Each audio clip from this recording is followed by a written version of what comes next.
Actu Debout, prenez votre temps et abonnez-vous à la chaîne, cela nous aide beaucoup et nous encourage à continuer à faire du bon contenu.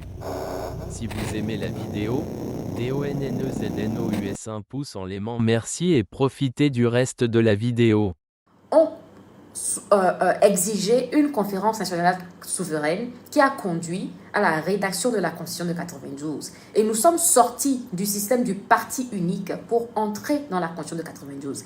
C'était la meilleure constitution qu'on pouvait s'octroyer après un régime de parti unique où Eyadema a dirigé pendant plus de 20 ans sans aucune élection, sans aucun parti politique pour pouvoir le challenger et sans aucune société civile existante. C'était la dictature totale, pure et dure.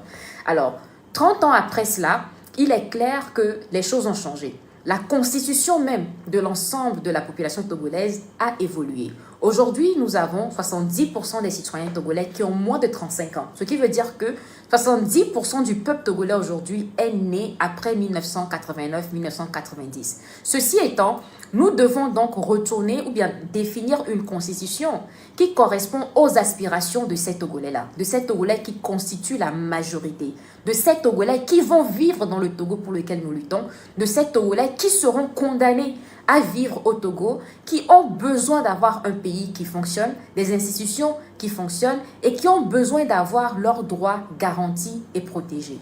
Et c'est pour cela que cette initiative a été lancée par les universitaires togolais. Maintenant, nous avons une démarche dans notre approche. Nous voulions faire des choses autrement parce que nous sommes conscients que dans notre pays, plusieurs initiatives ont été tentées et toutes n'ont pas porté.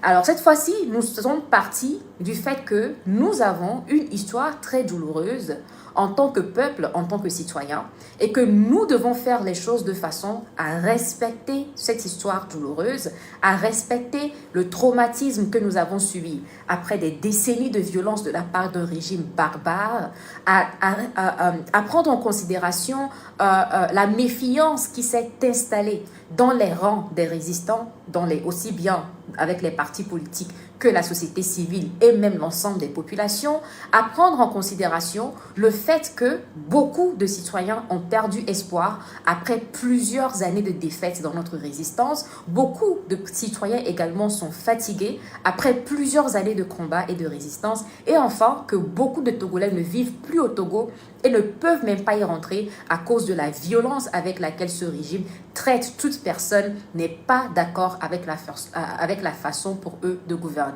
Alors, pour pouvoir prendre conscience de tout ce passé et pour pouvoir également reconnaître ces challenges que nous avons en face de nous, nous avons décidé de mettre sur place une charte éthique. J'irai plus loin, un peu plus loin, je reviendrai sur ce sur quoi porte cette charte éthique. Mais ce que je voudrais définir, c'est que à travers cette charte éthique, nous avons essayé de retracer le passé douloureux du Togo, les événements qui ont conduit même à la décision de constituer cette commission à travers laquelle nous allons essayer de proposer un document social, un contrat social pour le peuple, mais que nous voulons pouvoir organiser les citoyens togolais au Togo comme de la diaspora autour. Parce que c'est une chose de dire qu'on n'est pas content et qu'on n'est pas d'accord, et c'est autre chose de dire ce que l'on veut en tant que peuple.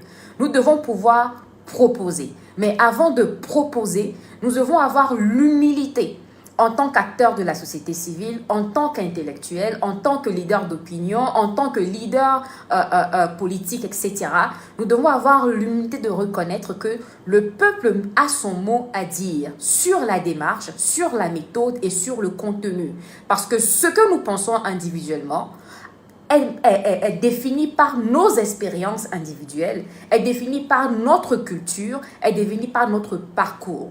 Vous comprendrez donc que la façon de faire, la manière de faire et les aspirations des Togolais en fonction des générations diffèrent. Et donc nous voulons un processus qui est entièrement participatif et aussi inclusif. Ce ne sera donc pas une démarche pyramidale où les décisions viendront du sommet vers la base, mais nous voulons une démarche où les décisions viendront de la base vers le sommet. Ce qui veut dire que nous voudrions construire un projet social ensemble avec les masses populaires togolaises dans leur ensemble. Peu importe leur background, peu importe leur niveau social, culturel, etc.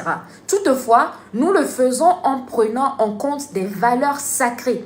Ces valeurs-là qui ont conduit même à la création de la République togolaise en 1960. Ces valeurs qui ont conduit nos grands-parents et nos parents à lutter pour nos indépendances et à vouloir que nous ayons un pays, un drapeau, une hymne et des symboles.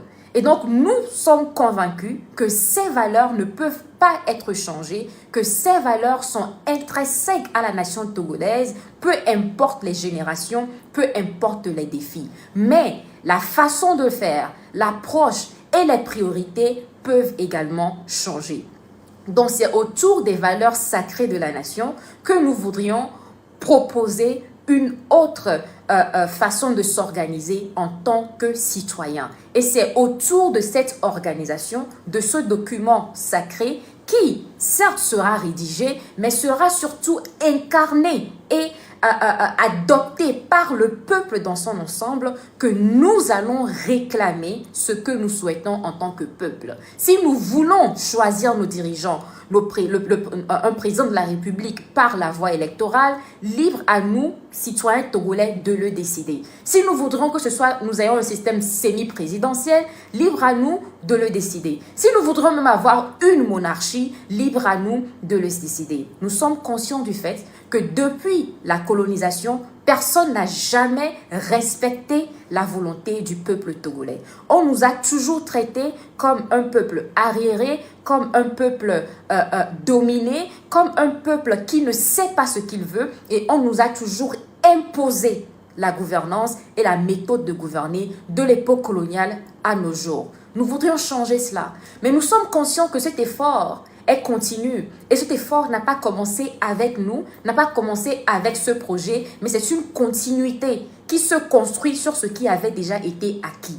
Toutefois, nous voudrons prendre en considération les défaites passées, car nous devons pouvoir apprendre de nos défaites antérieures. Nous devons pouvoir apprendre de nos échecs passés. Nous devons pouvoir prendre en considération la douleur des pertes que nous avons subies à différents niveaux. Des pertes en vie humaine, des pertes en relations personnelles, des pertes financières également. Et donc, c'est dans ce sens-là que nous souhaiterons que cette approche soit aussi participative que possible, qu'elle ne soit pas pilotée ni par ceux qui se font appeler dirigeants togolais, ni par ceux qui se réclament comme étant les partis politiques togolais. Nous leur avons laissé la chance pendant plusieurs décennies de nous montrer de quoi ils sont pas capables en tant que parti, mais cette fois-ci, nous voudrons que ce soit une démarche entièrement citoyenne, parce que ce sont les citoyens qui construisent la cité.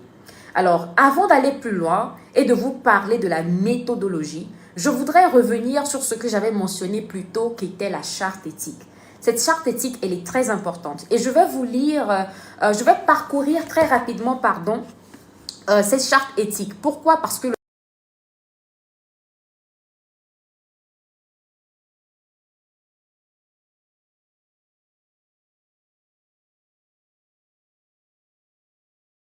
disponible sur le site du nouveau contrat citoyen que je vous invite tous.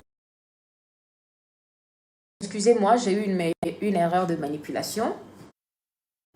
Donc voilà, je disais que je vous invite tous à consulter le site du nouveau contrat citoyen. Il suffit juste d'aller sur nouveaucontratscitoyen.com. Et vous verrez, là-bas, nous avons le document introductif qui vous donne la vision de ce que c'est que le contrat citoyen. Vous aurez les différentes commissions et vous allez pouvoir également vous y inscrire. Et en essayant de vous y inscrire maintenant, on vous demandera de lire la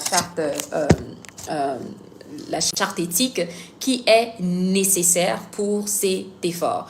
Alors, je ne pense pas pouvoir lire l'ensemble du document, il est dense, donc je vous invite encore une fois à le faire sur le site, mais je vais le parcourir. Je vais le parcourir parce que c'est important pour nous de pouvoir étudier et de comprendre cette initiative et la raison pour laquelle nous avons tenu à avoir une charte éthique. Pourquoi? Parce que après plusieurs tentatives de tentatives de créer des coalitions durables, nous avons beaucoup subi en tant que peuple, en tant que militants, en tant que résistants, et nous voudrions faire les choses autrement. Nous voudrions créer une plateforme qui résonne avec tout le monde, où on définit clairement nos valeurs, qui permet également de régler les contentieux quand ils apparaissent, qui permet de définir les comportements que nous acceptons, n'acceptons pas, qui permet de s'entendre sur les valeurs que nous épousons, sur la morale et la ligne à tenir quand on se lance dans cette initiative. Alors, tous les membres de la commission sont invités à signer cette charte, mais c'est une charte qui est disponible à toute personne qui rejoint cet effort de mobilisation et de résistance pour la création d'un Togo libre et d'un Togo nouveau. Alors là, il est titré « Résolution sur l'éthique et le code de conduite des acteurs du nouveau contrat citoyen ». La communauté des militants de la société civile et acteurs politiques engagés a œuvré pour un Togo juste, libre et équitable. Considérons que la terre de nos aïeux est une terre d'immigration où cohabitent des ethnies venues de tous les horizons à des périodes plus ou moins reculées. Considérons que les populations togolaises ont toujours vécu en harmonie, dans un esprit de complémentarité et de mutuelle compréhension. Considérons que les valeurs fondamentales qui ont traditionnellement renforcé la stabilité des sociétés togolaises incluent le courage, la solidarité, le sens de l'honneur, la dignité et l'ardeur au travail. Considérant que ni la politique de diviser pour régner, ni celle de la dépersonnalisation pratiquée par les différents régimes coloniaux et néocoloniaux successifs au Togo n'ont réussi à altérer fondamentalement ces valeurs, considérant que l'assassinat du premier président de la République, Sylvanus Olympio, le 13 janvier 1963, a profondément marqué la conscience du peuple togolais, considérant que les coups d'État militaires des 13 janvier 1963, 13 janvier 1967, 14 avril 1967 ont sapé l'élan nationaliste et patriotique du peuple togolais, entraînant une crise de légitimité et un désarroi persistant au sein de la communauté nationale, considérant que le régime de dictature militaire qui a gouverné notre pays pendant un demi-siècle a instauré un système de parti unique, détruisant systématiquement l'unité nationale et les nobles valeurs de toute société humaine organisée,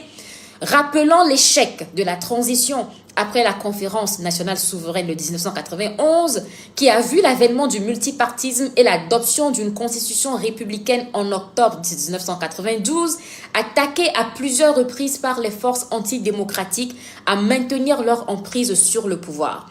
Rappelant le détournement du multipartisme par un régime monocolore qui a cherché à manipuler les institutions démocratiques pour perpétuer son contrôle sur le pays, considérant qu'au mépris des droits et libertés fondamentales de l'homme, ce régime d'oppression a érigé en système de gouvernement le tribalisme, le régionalisme, le mensonge, la dégradation morale des citoyens, l'étouffement de l'initiative.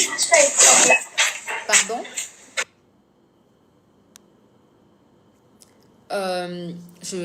Excusez-moi, je pense...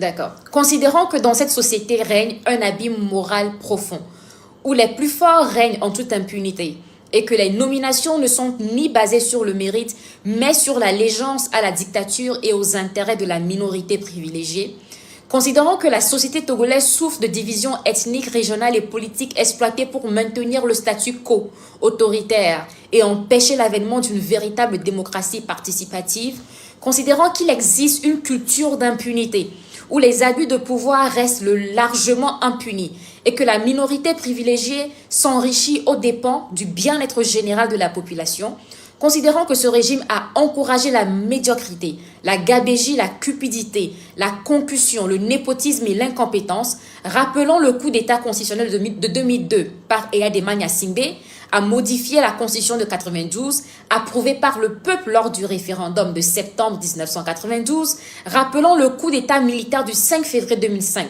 par son fils Faure Gnassingbé, suivi des massacres de plusieurs centaines de citoyens togolais et la fuite en exil de plusieurs centaines de milliers de Togolais, rappelant les répressions violentes qui ont suivi les soulèvements de 2017, marqués par l'usage excessif de la force contre les manifestants pacifiques, ayant causé une scission profonde au sein de la société togolaise et miné la confiance entre les citoyens.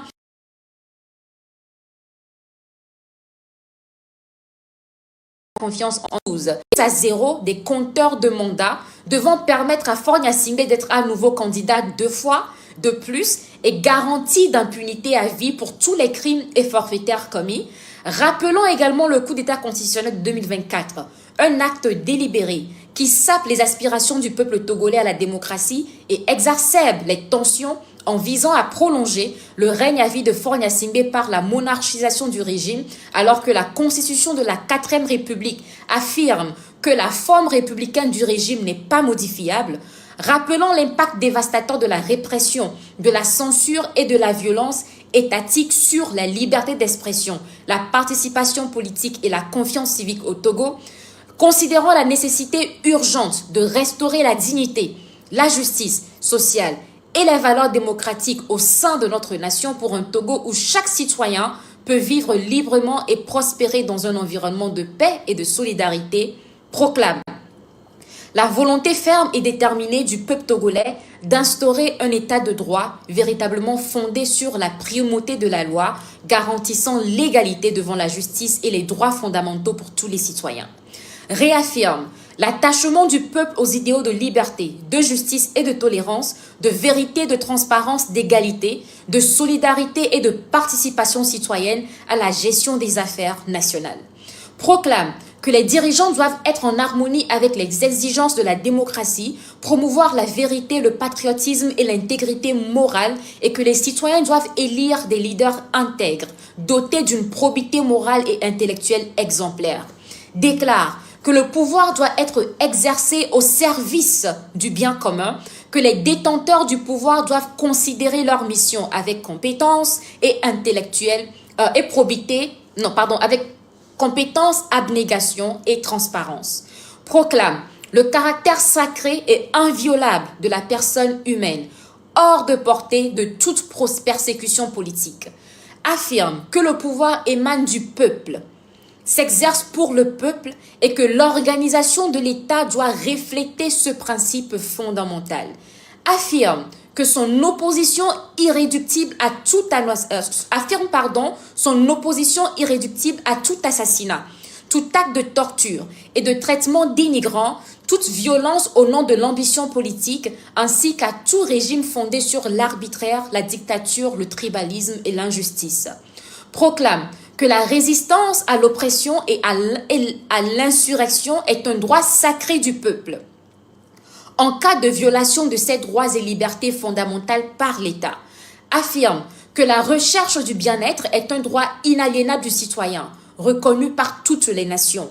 Déclare que la loi doit incarner la justice, protéger le citoyen contre toute action illégale. Réaffirme que l'État ne peut être fondé sur des conceptions arbitraires, mais doit favoriser le développement harmonieux du citoyen. Déclare que le respect des droits humains fondamentaux est non négociable dans une société juste. Proclame que l'intégrité et l'honnêteté doivent guider toutes les actions des citoyens et des dirigeants. Condamne fermement le tribalisme comme une pratique destructrice qui divise la société et affaiblit l'unité nationale. Affirme que la promotion de l'égalité entre tous les groupes ethniques est essentielle pour construire une société juste et harmonieuse. Affirme que la liberté d'expression ne doit pas servir de prétexte pour propager la haine ou inciter la violence contre des individus ou groupes de personnes. Insiste sur la nécessité de bannir les discours de haine qui incitent à la violence et à la discrimination contre des groupes ethniques, religieux ou de genre. Insiste sur l'importance de promouvoir la tolérance et le respect mutuel entre tous les membres de la société, indépendamment de leur identité ethnique, de genre ou religieuse. Insiste sur l'importance de traiter chaque personne avec dignité et respect, indépendamment de ses différences d'opinion, d'origine ethnique ou de croyances religieuses. Rappelle que la protection des enfants et des générations futures est une priorité morale absolue. Proclame que chaque enfant a le droit inaliénable à une éducation de qualité, sûre et adaptée à ses besoins, sans discrimination de quelque nature que ce soit. Affirme que l'éducation est un droit fondamental de chaque individu. garantissant l'accès équitable à la connaissance et au développement personnel.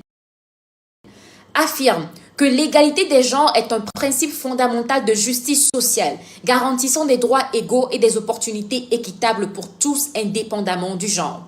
Insiste sur la nécessité de créer un environnement inclusif et sûr qui garantit la pleine participation des hommes et des femmes de toutes les sphères de la société. Proclame que la protection des droits des personnes handicapées est un impératif moral et social. Affirme que les personnes handicapées ont les mêmes droits fondamentaux que tous les individus, affirme que la prévention de la discrimination sous toutes ses formes est un devoir moral et juridique, affirme que la gestion responsable des ressources naturelles est un devoir moral et éthique envers les générations futures. Alors, sur ce, je viens de vous exposer la résolution sur l'éthique et le code de conduite des acteurs du nouveau contrat citoyen. Ça, c'est la résolution sur l'éthique. Et le code de conduite se trouve ensuite maintenant dans la deuxième partie que je vous invite à lire, que je ne prendrai pas le temps de lire ici parce qu'il est réservé strictement aux personnes qui souhaiteraient rejoindre les différentes commissions. Alors, avant de continuer, je pense que mon écran est un peu sombre. Alors, avant de continuer, je voudrais vous dire ce pourquoi nous avons pris cette résolution. Cette résolution a